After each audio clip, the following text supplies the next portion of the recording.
Hello, hello, amazing business owners, creatives, people who want to actually make a living doing what they love. Welcome to another episode of Business Straight Up. I am Brooke Summer, your hostess with the mostest, and I want to welcome you today to a very candid conversation about 8 strategies to successfully run a business when you have ADHD.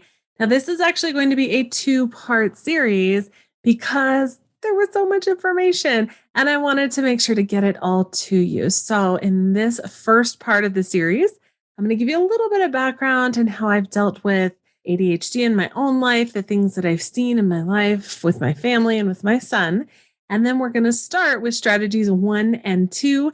And next week, we are going to dive in with 3 through 8. And I'm going to leave you with some homework, just so you know it's coming. I want to welcome you today. If there's anything I can do to help you with your business, please let me know. And if you have ADHD and you're like, how do I run my business with this crazy stuff going on in my brain? You are not alone. If you don't have ADHD and you're like, do I really need this episode? I'm going to say yes, because all of these strategies work whether you have ADHD or not. It's just a little more helpful for some people who struggle a little more like I do. So let's chat all about running a business with ADHD. Hey there, awesome people. I am Brooke Summer, and you are listening to Business Straight Up, the podcast for creative entrepreneurs to learn, connect, grow, and build the business and life that they dream of. Welcome, let's get going and dive right in.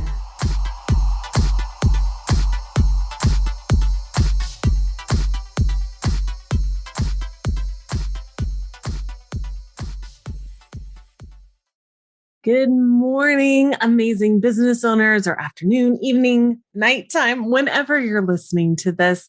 Welcome to another episode of Business Straight Up, the podcast and place to be for creative business owners who actually want to make a living doing what they love.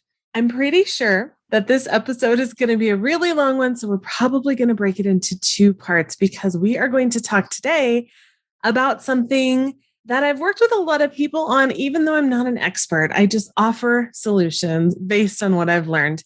And I want you to know first and foremost, so when it comes to this, I'm not necessarily an expert. I'm not a doctor, but we're going to talk about what I have learned when it comes to running a business when you have ADHD. Holy moly, y'all. This is a really, really big subject. And it is also a subject that some people get really upset about because of medication and things that go into the different treatment options when it comes to ADHD. And I have some kind of not popular opinions when it comes to that stuff. But first, I have this really important disclaimer for you. I am not a doctor. Okay. I'm not a psychologist, psychiatrist, an MD. I'm none of those things. I'm also not an expert on ADHD. I know that you probably already know that. I'm a business strategist. I run a photography studio, very successful, and I love helping my students grow their businesses to reach their biggest goals. But let's just get that right out of the way at the beginning, okay? Second, even if you don't have ADHD, even if you're not experiencing some of these things, I want you to keep listening because I'm going to share some business strategies that you might need in your life, even if you're neurotypical.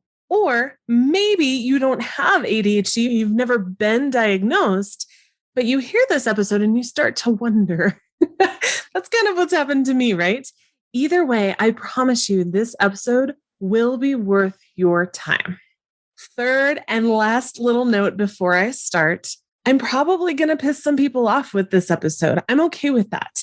I'm only sharing what I have learned and choose to do for myself and my family.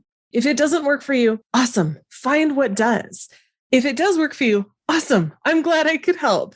I am a business owner and marketing expert, just trying to help wherever I can to watch my fellow humans, hey there, ladies, especially you, be successful and grow beyond their wildest dreams.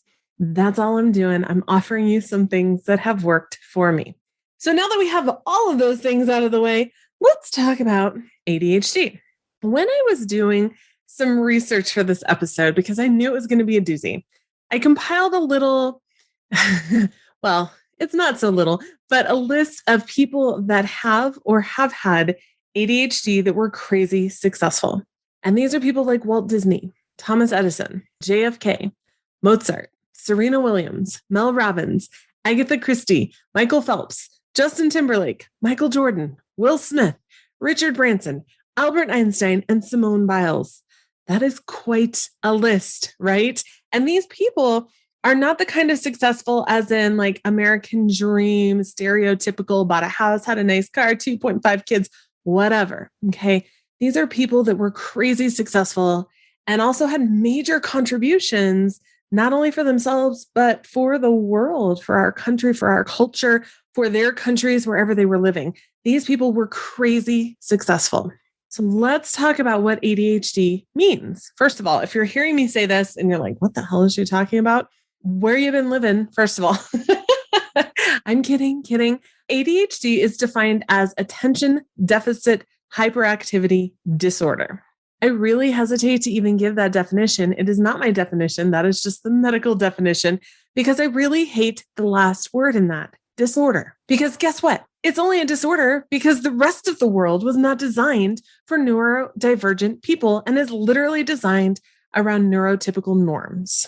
Maybe we can start to look at ADHD as a superpower instead of a disorder. But because it's not the norm in our culture, it's not what we see every day, it's not how things were designed, we are constantly trying to treat it and, quote, fix it. Boom. I feel like there's a mic drop in there somewhere and people are going to get mad at me. But oh well, we're going down this rabbit hole. I am 99.9% sure that I have ADHD. And as my mother gets older and is retired and has more freedom in her life, and I watch her distractions take over, I'm wondering if I got it from her. Not sure. In the end, it doesn't matter, but I do kind of wonder about that. I have never been formally diagnosed. I had my childhood in the 80s and 90s, and back then it was ADD. There was no H, and it was a label typically applied to overactive boys.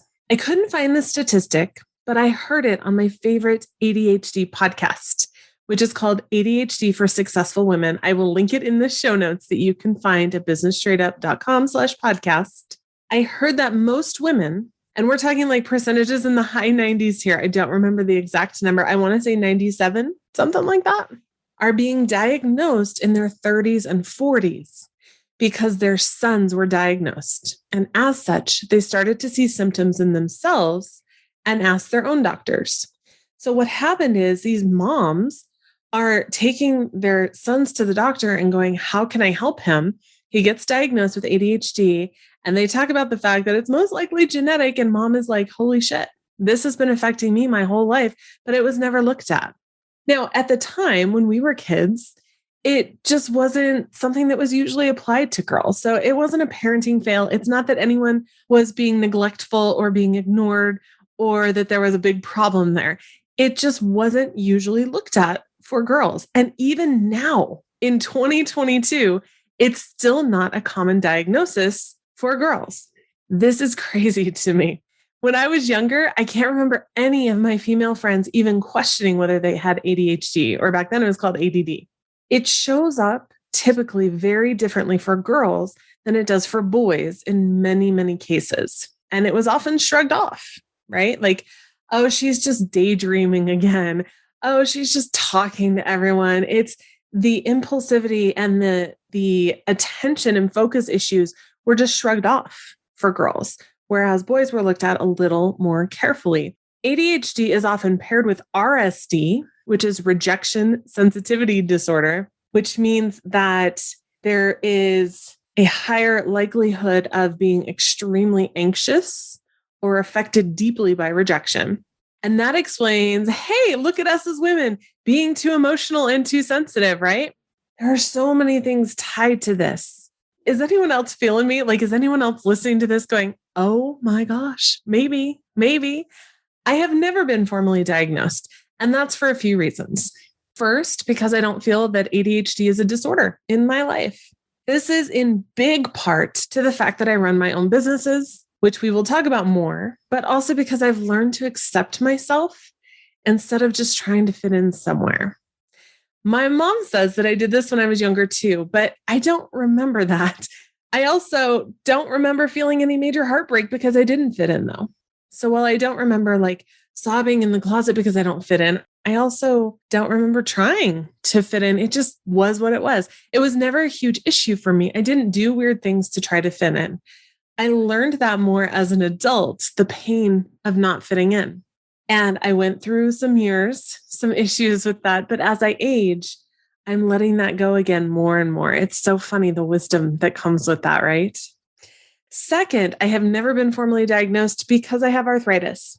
And even going to the doctor regularly, like I have to, and dealing with prescriptions and insurance companies for that is a lot for me. And I don't want to add more to the medical to-do list than I absolutely have to. And for me, this is not an issue that is negatively affecting my life to the point where I need to be concerned about that. And finally, I've never been formally diagnosed because I don't plan to medicate myself. And here we go. We're just going to make some people really angry, right? Now, let me be clear. If you have ADHD and you use medication in your life to help you manage it, high fucking five. Seriously, I want you to do whatever works for you. My entire business is built around helping my students and listeners design their lives in a way that works for them and their families. And if medication is that for you, high five for learning that and embracing it. There should not be a stigma around medication for mental health, but here we are, still there, right? So if you need that high five or encouragement in your life for doing what you need to do to manage your ADHD, including medication or not, chest bump, high five to you, seriously. But for myself, I don't want to medicate. For the same reason I listed before, I just don't want to add more to my prescriptions and medical to-do list. Y'all, autoimmune stuff is a bitch. And on top of businesses and 2 kids and arthritis and autoimmune issues, I don't want to add something else. It's just something I choose not to do. No judgment for anyone that does. You have to do what works best for you. When my son was in 3rd grade, his teacher pushed us hard to medicate him, like to the point where she said things in front of him that really bother me even to this day. We learned later, we didn't know at the time, that it was really inappropriate for her to do this. And so at the time, we spoke with his doctor and we all agreed that we didn't think it was best for him. And that came from his doctor too. So it wasn't us as parents saying, absolutely not, we're not going to do this. But, we were open to the option and we still remain open to that for my son as he ages. If he chooses to medicate, that is his choice. We're not going to sway him one way or the other. He has to figure out what works best for his life, and we will be there to advocate for him every step of the way. Now, in hindsight, he's 17 now. So 3rd grade would have been like what, 8, 9, something like that. In hindsight, I am so incredibly happy that we did not medicate him. If we had, we would have been facing some serious changes when he decided he wanted to pursue his dream of being a pilot. ADHD medications are strictly forbidden by the FAA. And in a lot of cases in military branches as well, depending on the medication. And he would have had to stop his medication and face potential withdrawal issues if he was medicated. So I'm really glad that we made that decision. Again, not for everyone, and that's okay. He's even told me how glad he was that we made that decision. And have we had to work at it? Yeah. Have we had to figure out different solutions? Absolutely. Is it easy? No, it's not easy. Has it involved some screaming matches and some yelling and tears? Yes. But in the end, I'm glad that we didn't medicate him so that we would face these other challenges later. When it comes to myself and my son, could we have seen changes in our lives if we would have been medicated? Possibly. I have friends who medicate their children and they've seen huge positive changes in their lives after starting medication. I know that it can do amazing things. This is not a bash on medication at all.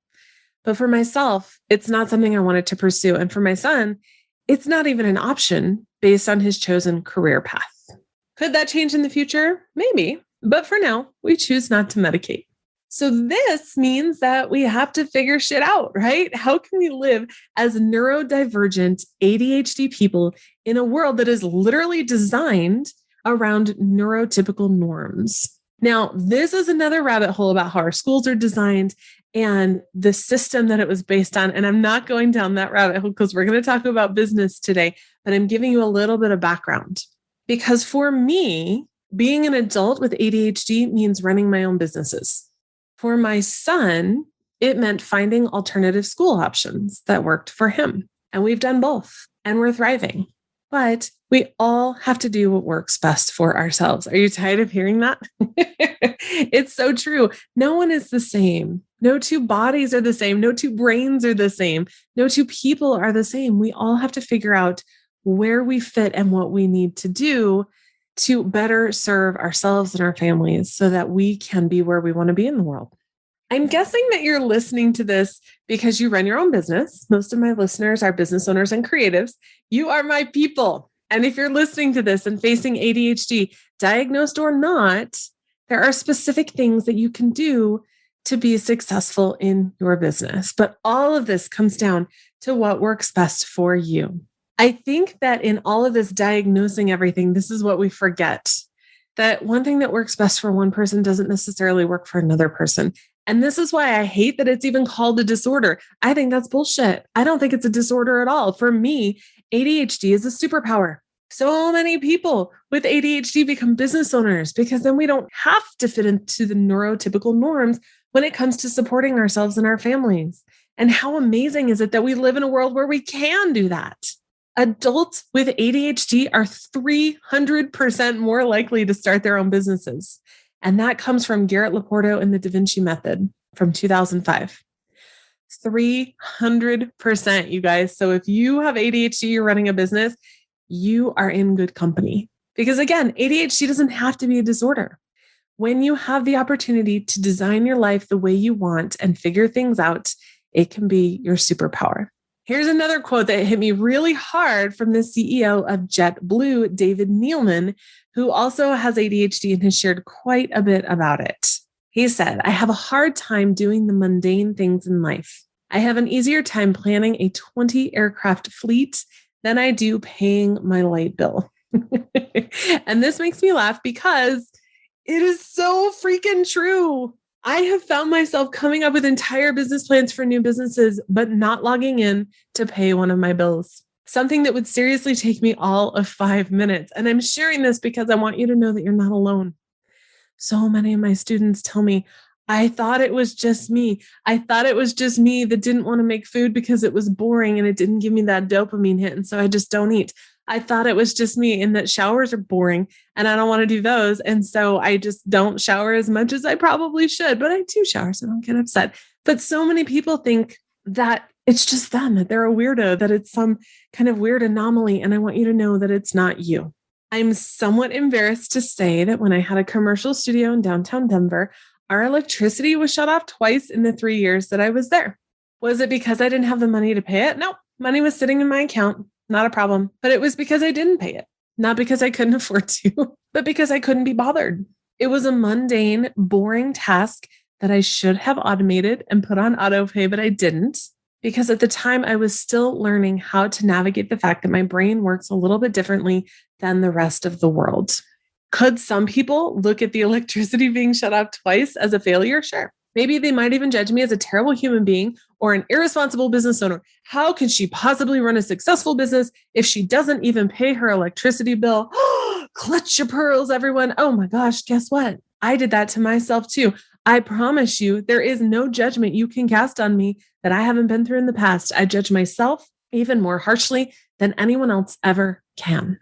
But it didn't get paid. And I had to figure out how to make that happen, how to get it turned back on quickly before my session started, how to figure it out, how to make sure that the room wasn't freezing if it was in the winter. Yeah, it happened.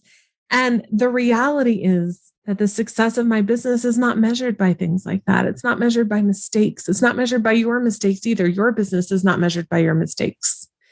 I have mastered booking clients and creating an amazing client experience and bringing in revenue because of it, and have been working for years to figure out how to deal with the other things that I need to do that I don't want to do, like paying my damn electricity bill and taking care of the mundane tasks that we must do as adults and business owners. This is just part of ADHD, my friends, and the reality for some of us. And that is something that we must overcome, outsource, or figure out when we run a business. These things can't be ignored. We need to figure them out. And the good news is that we can. You absolutely can. With or without medication. It doesn't matter. With or without a diagnosis, you can still figure out what works best for you. ADHD working on our brains to misfire is not an indication of our abilities, our value, or our potential for success. So let's talk about a few things that I have been working on and things I have learned in running my business with my own crazy brain talking all day long. Even if you don't struggle with these things, I promise there is something in here for you. ADHD means we deal with some of the same things that others deal with, but sometimes they're more intense. And sometimes we have to figure out alternative solutions. But even neurotypicals have things that they come up against when they're working in their business as well. So again, just one more reminder, just in case you turned in a little late, I am not a doctor. If you are struggling and feel you need to see a professional and explore other options up to and including medication, then you do what works best for you. I am just going to share some strategies that I have learned, and we are going to talk about 8 strategies for running a business with ADHD based on my 16 years that I've been in business. All right, you ready? If you're listening to this in a podcast app, this one is actually going to be a video as well. I'm a little self-conscious about video, but what's funny is I use my fingers to do the Mr. Burns thing a lot. I don't even know why I do that, but that's okay. Number 1, you have got to learn to manage your brain and your thoughts. You have to stop beating yourself up about the perceived failures that happen and letting those thoughts control you. Stop telling yourself that you're not a good business owner, that you'll never be successful, that you would be able to reach your goals if only you could focus and get this done, because guess what those thoughts do for you? Absolutely fucking nothing.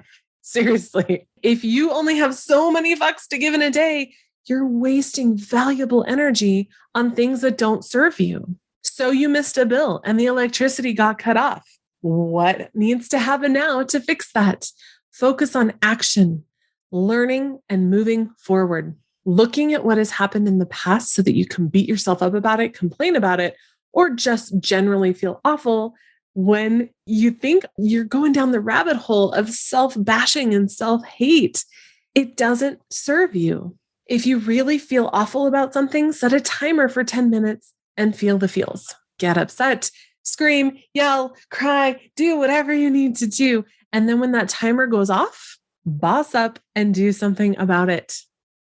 Wallowing in self-pity and loathing never produces anything good.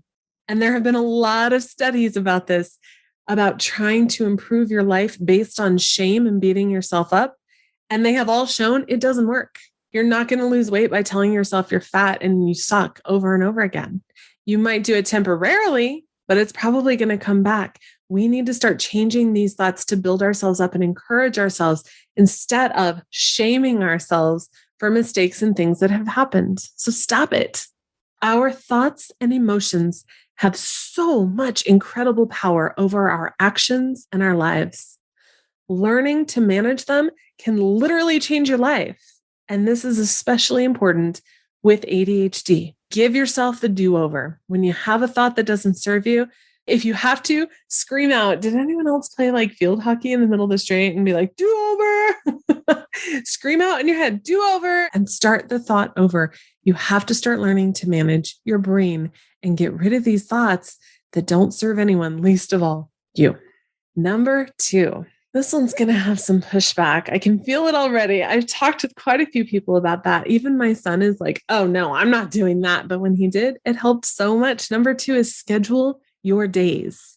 Man, some people are really upset when I say this. People are like, I want to be more spontaneous. I didn't create a business so that I have a schedule. Yeah, I get it. I cannot even tell you how much I get it and how much I feel you on that. The thought of having my days scheduled sounded like freaking torture to me, much less my months and my years scheduled. I remember when one of my mentors, Megan DePiro, showed her calendar. It's an Excel spreadsheet in her Facebook group. My first thought was, oh my gosh, hell no, that is my worst nightmare. It was literally scheduled down to the minute with everything in her day, including showering. And even just the thought of doing that for myself literally made my shoulders tense up, and it felt awful in my body physically, not just my brain. But I cannot tell you the freedom that comes from having a routine. It sounds so contradictory, right? Several researchers have found that people with ADHD tend to do very well in the military. Why? Because of the routine that's given to them.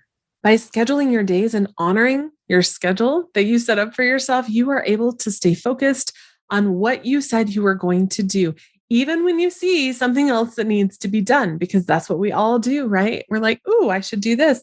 You start cleaning your office and all of a sudden you're like, what the hell happened an hour later? For instance, as I'm creating this episode and writing out all the show notes for the episode, I am in the middle of one of my focus blocks where I set aside 2 hours to work on something with no distractions. Now, before I started setting aside this focus time, this is what my day would look like. I would realize I'm sitting in my desk. Kitchen's across the house from me, by the way. So I realize I'm out of water and I get up to refill my water. I'll walk to the kitchen. I'll see someone left shoes on the floor that need to be moved so I don't trip and fall. Normally I would leave them there, but if I'm going to fall over them, I'm moving them. Then I will set my cup down and forget where I set it. And then I end up walking around the entire house looking for it again. Then I will find it again, walk to the kitchen, start cleaning up the kitchen and clearing off the counter because I hate it when there's stuff on the counter and you put your cup there and now all of a sudden there's stuff on the bottom of your cup and there's gunk. And now it transfers anywhere else I set it, like on my desk, which I like to be clean. And so naturally I have to clear and wipe down the counter, right? Then I'm in the kitchen and I'm like, oh, I should probably eat something. I forgot to eat this morning. And I look in the fridge and I start thinking about lunch, but I'm not really like lunch hungry yet. I'm just a little snack hungry. So I just grab an apple and then I grab my water, come back to my desk and I'm like, hey, look at this. I'm all set, ready to work. And then I realize I forgot a napkin or a towel or something. I don't want apple juice everywhere. You know, when you bite into it and like the juice runs down your hand, that grosses me out. So I go back to get a napkin. And on the way back, I realized, oh shit, I was supposed to start a load of laundry and it'll only take a second, right? So I start a load of laundry really quick. So I grab my laundry, I start a load, and usually I do my daughter's laundry with mine. So then I go into her room and grab some, and I notice she has some things in her room that don't belong there. And I'm like, what the hell? She's stealing my pens. What's up, y'all? So I move them to where they belong. The dogs are really excited at this point because I'm kind of running around like crazy. So I let them outside. I come back to my office and I realize I didn't hit start on the washing machine. So I walk across the hall to start it. And then I hear the dog scratching on the door and I'm like, oh shit, I forgot to let them back in. So I go back across the house and I let the dogs back in. And then I realize, oh no, there's something on the table. If I leave that cup on the table, it's probably going to warp the table. So then I have to take the cup off the table because no one put a damn coaster under it, right? And now a minimum of 30 minutes, usually quite a bit more, is now gone from my work time because of these distractions. Is anyone else feeling me? Can I get an amen? Because I know I'm not the only one. This is crazy to me, you guys, but that is how my brain works. And if I try to explain that to someone who doesn't feel that and doesn't have a brain that works that way, they are overwhelmed, shocked, and terrified. One night, about 2 years after I had married my husband, he got a taste of what my brain actually looks like when I ate a chocolate and I just let it out. And I just told him all the things I was thinking about. And he looked at me like I had 4 heads. He was terrified. But that is what my day would look like before I started scheduling my days. So what does this day actually look like after I started scheduling my focus time? Well, literally every minute of my day is scheduled. I have scheduled podcast focus time from 10:30 a.m. to 12:30 p.m. So at about 10:15, in order to prepare for that, just as I would for a client, now I'm preparing for myself too, because I get to matter too. So 15 minutes beforehand, I refill my water. I let the dogs out and back in, grab a snack, sit down at my desk for my focus time. I know exactly what I need to work on during my focus time because I have laid it all out ahead of time. And I stay at my desk for 2 hours and hyperfocus, which is another superpower in ADHD that people don't talk about. And I get a ton of things done. Like that 2 hours, I can get more done in 2 hours than most people would get done in an entire day because of the power of intention paired with that hyperfocus. When you start to schedule your days, you're giving yourself a plan. And when you make that commitment and honor it, you're able to shift your brain's focus where you want it to be instead of on all of the little things that pop up throughout your day. I will do an entire podcast episode on this because I've been doing this for about 6 months. My son does it as well, and it helps so much for both of us. And for anyone that's feeling like there's no way I could ever do this, think of it this way. You're the boss. You run your own business for a reason. You control the schedule. If you don't want to work on one day, don't schedule it. There are no rules for this. There are no rules that say you can only work Monday through Friday, 8 to 5. Those are the hours you can schedule. Bullshit. You're the boss.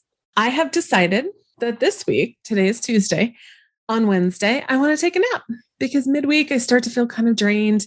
I have to maintain a schedule with my daughter's school that I don't love. So I scheduled it in. The things that you want to do, the things that you love, family time priorities, those all get scheduled in first. And then work is scheduled in afterwards. You can even schedule in time that is 100% blank, where you don't have to do anything. You can call it fuck around and find out time. I don't care what you call it, but you can schedule it in and have nothing there. The world is your oyster. You can be spontaneous and do whatever you want during that time. I mentioned earlier that people with ADHD tend to do really well in the military because of the routine. And when I said that, you may have felt a negative reaction in your own body. And I get it. I do. I know that for me personally, I would not do well in the military because if someone yells at me, I'm going to tell them to fuck right off. It's my personality. It's not going to happen. That does not bode very well. But when it comes to scheduling my own days, I'm the boss. I get to choose. There is no one else forcing me to do this. I'm doing it for myself and the goals that I have for my life and my business. And you can work around things that change. For instance, this morning, it's snowing outside. My daughter's school was delayed by an hour. Whole different conversation there. But her school was delayed by an hour, which meant I lost an hour in my day, but I also got to sleep in for an hour. So I just moved some stuff around. It's okay. It's all good. We figure it out. We move forward. That's another thing that usually we are very good at with ADHD if we allow ourselves to be. Weird related side note, people with ADHD can sometimes have issues remembering to take care of themselves and do basic things like eat or shower. I used to think it was just me. It is not. I literally have to schedule these things in because I will get so hyper-focused in working that I forget. It reminds me of the episode of Big Bang Theory. Yeah, showing my geek here, y'all. But where Penny is so immersed in a video game that she looks up and realizes she needs help because she hasn't showered or changed her clothes for days. And this is real, y'all. And having a schedule can help so much. If you are struggling with focusing long enough to get things done to reach your goals in your business, I really want to encourage you to at least try scheduling your days. Give yourself 6 months to try it. Really give it a chance. Honestly, commit to it. Give it a chance and see what you think. And I promise you, you will get so much more done. That is number one. And number two of an 8-part list, I am going to break this up here because this is going to be a crazy long episode if I don't. And we are going to continue this list of 8 in the next episode. So make sure to listen into the next episode. And I can't wait to see you back here. Don't forget to head on over to the Business Straight Up community, and that is at businessstraightup.com/community. It's our little corner of Facebook where we can chat and ask questions. I'm happy to help you with anything coming up, whether it's ADHD, business. We've even asked like some stranger questions there. Either way, if I can help, I'm happy to help. So head on over to the community and let me know what you are feeling in this episode. What is something that came up for you when you're listening to this episode? Is it something that, damn, Brooke, I thought I was the only one? Let me know in the community. I would love to have that discussion with you. So we will continue part 2 of this next week.